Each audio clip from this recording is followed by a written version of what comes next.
Hopefully we'll have good defensive rebounding stations today in practice and tomorrow before we leave, and go get ready to play Mississippi State. Eric, you mentioned rebounding. It's no surprise with your all size. You knew rebounding would be a challenge, but you guys did pretty well for most of the year, and then, you know, LSU obviously dominated Kentucky, even Ole Miss. Is that just the teams you're playing, their athleticism, their size? You look at Mississippi State, they're leading the SEC in margin, and I think they're rebounding 40% of their offensive. Yep. I mean, how big a challenge is that? And is it realistic that you can close that rebounding margin gap against a team like this? Yeah, I think,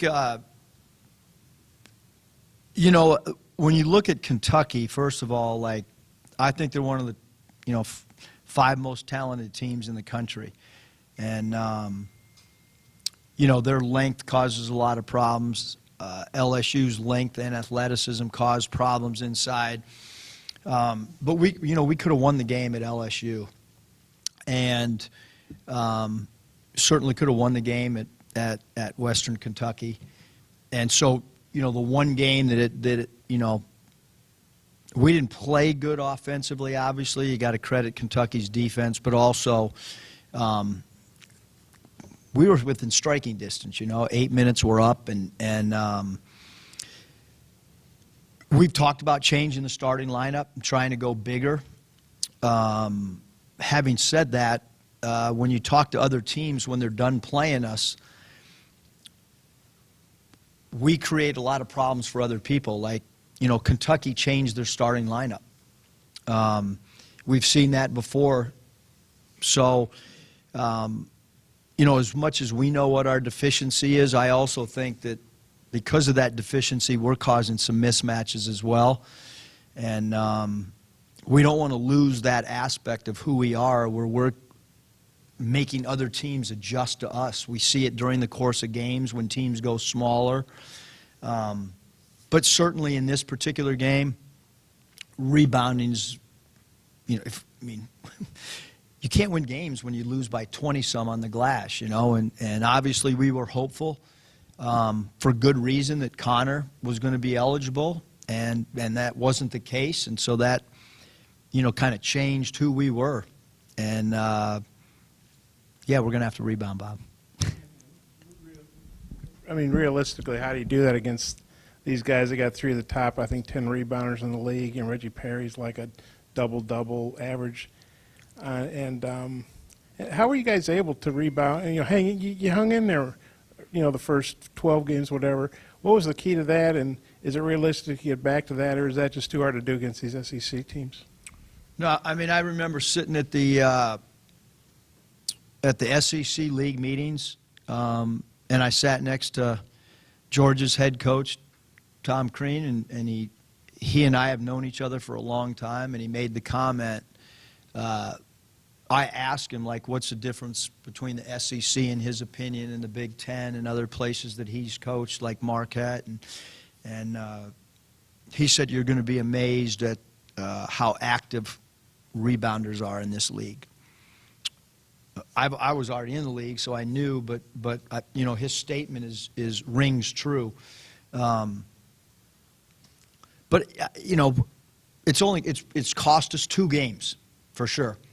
I mean, we lost at LSU because we didn't rebound enough. We didn't close the gap just a little bit. You know, when you lose by 29 on the glass, if you lose that game by 20 on the board, you still win the game. And so, like I said, we are creating mismatches.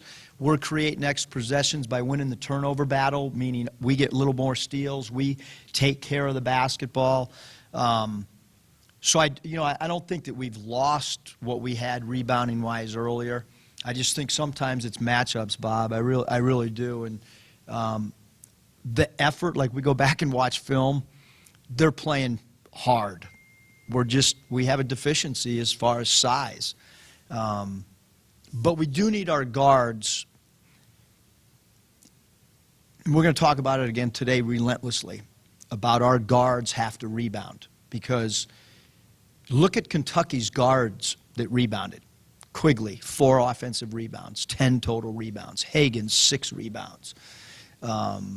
Maxey, I think, had 6 rebounds. We got a rebound at the guard spot. And we just can't rely on just one guy because we don't have that one guy that's a dominant rebounder. So we can't have 3 guards on the other team basically out-rebound our whole team. And that's what happened against Kentucky. You look at the number of defensive rebounds that Arkansas had, and you look at Quigley, Maxey, and Hagan's rebounds, it wasn't just Richards and those type guys. Kentucky guards annihilated us on the glass. You talked in the past about the magic number of threes that you guys need to hit. It's about 10, 11, 12 a game, especially on the road. How important is that you get some perimeter shooting from guys like Desi and Jalen on the road? Yeah, I mean, I think, Scotty, if you look at our team and we're not going to win the rebounding battle, and you're going to play small, like you've got to make threes.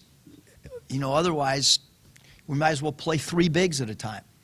And we've talked about it. Like Adrio right now, believe it or not, is our highest percentage three-point shooter. And so you sit and ask yourself, if Adrio took 53s, what would his percentage be? I have no idea.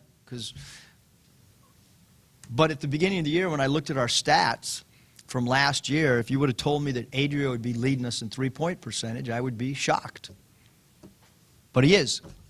Maybe I need to tell him to take more threes. Just specifically, what do Perry and Weatherspoon and the problems they present? Yeah, I think when you look at Mississippi State's record, throw it out because, number 0, Witherspoon wasn't there for a lot of the season, and he can score the ball.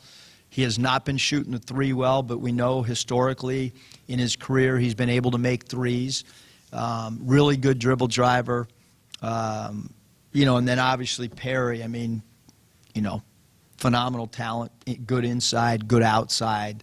24, Adu's going to, he causes us problems inside. And even their small forward 12, we're worried about him on the glass as well. Eric, I guess they won their last 2 games by, 20. Too much, yes. Yeah, I'm not very good at math, but by more than 25, I know that.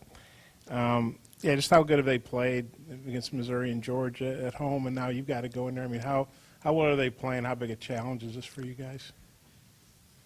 When the schedule came out, because Coach Ruda and Anthony Ruda and I sit around and talk about scheduling all off season, we felt like this was as difficult of a 3-game stretch as we had. Kentucky at home, at Mississippi State, TCU at home. It's a big-time challenge because Mississippi State's playing with a great deal of confidence. They're extremely well coached. They're tough.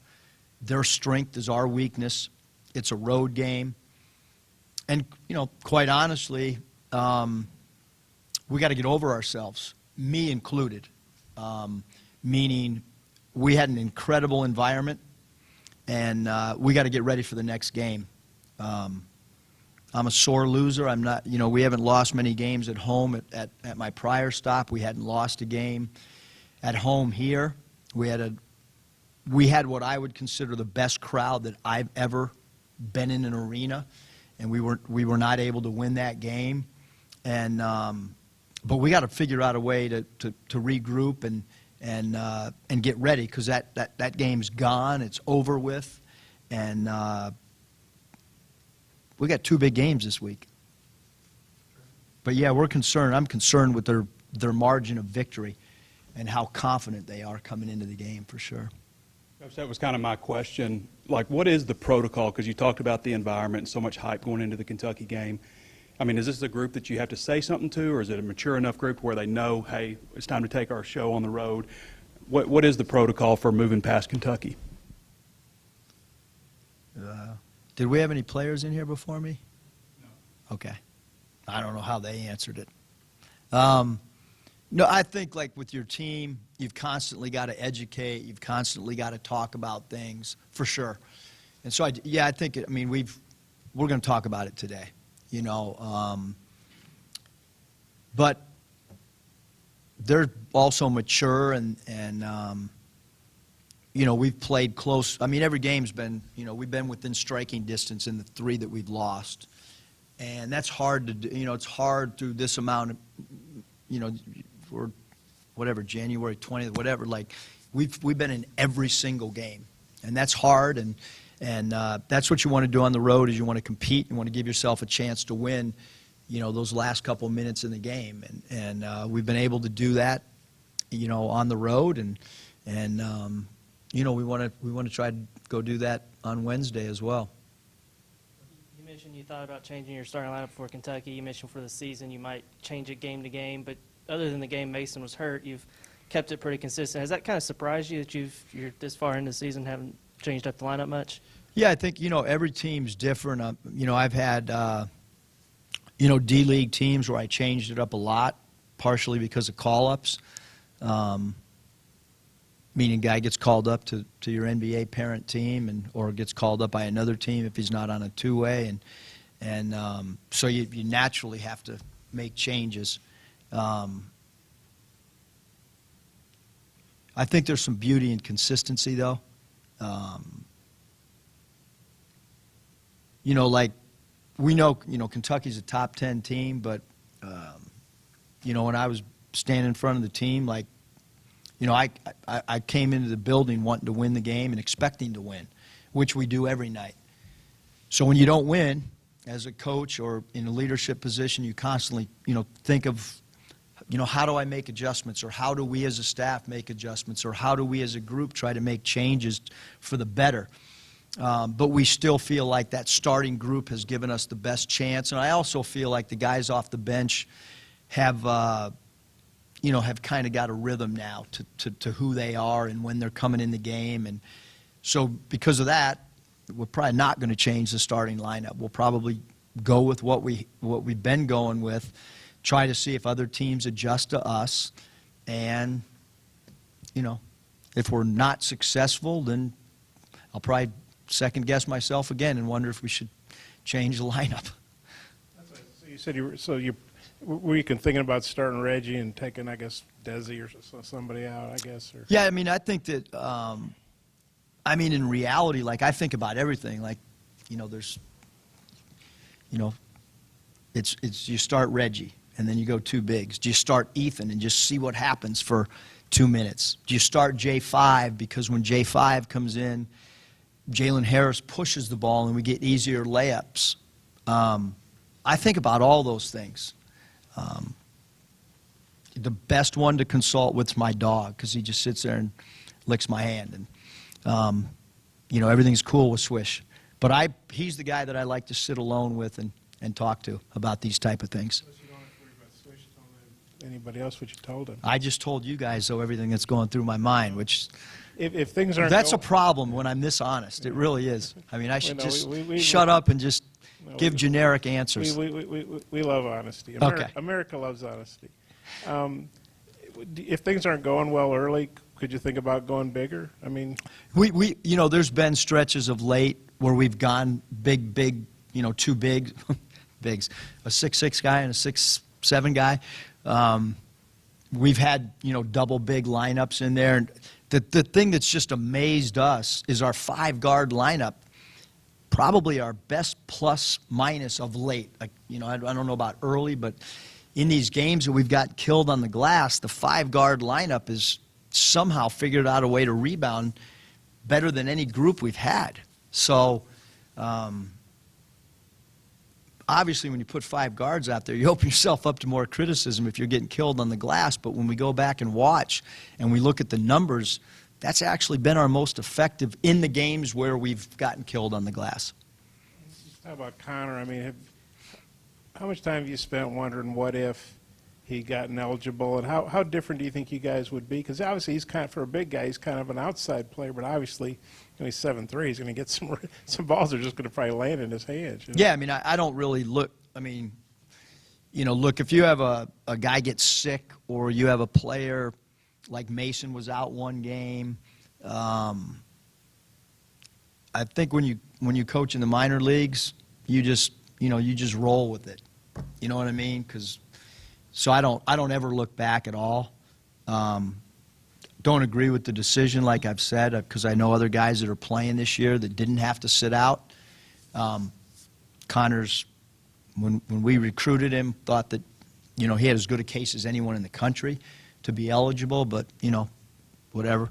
But he would have changed things for sure because of his size.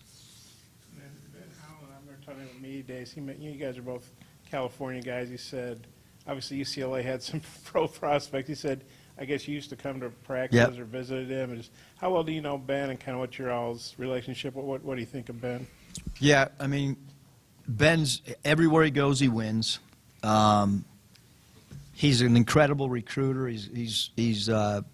I did go to some of the UCLA practices when he was coaching there because I like to watch his discipline and I like to watch his teams, how they execute. And as a coach, you always would rather go to watch practices than games. We have some mutual friends. I mean, as an opposing coach, I have tremendous respect for what he does, and it's when you win it, it's one thing when you win at one school, but when you win at multiple schools, like you think about Coach Cal at UMass and Memphis and Kentucky, like that guy's a winner.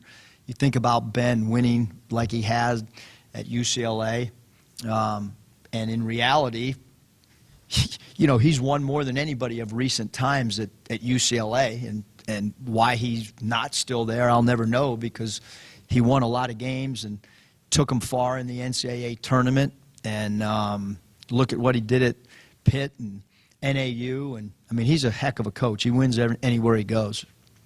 He brought Northern Arizona in for an NIT game once. Did not know that. There's some trivia for you. Thanks, you guys.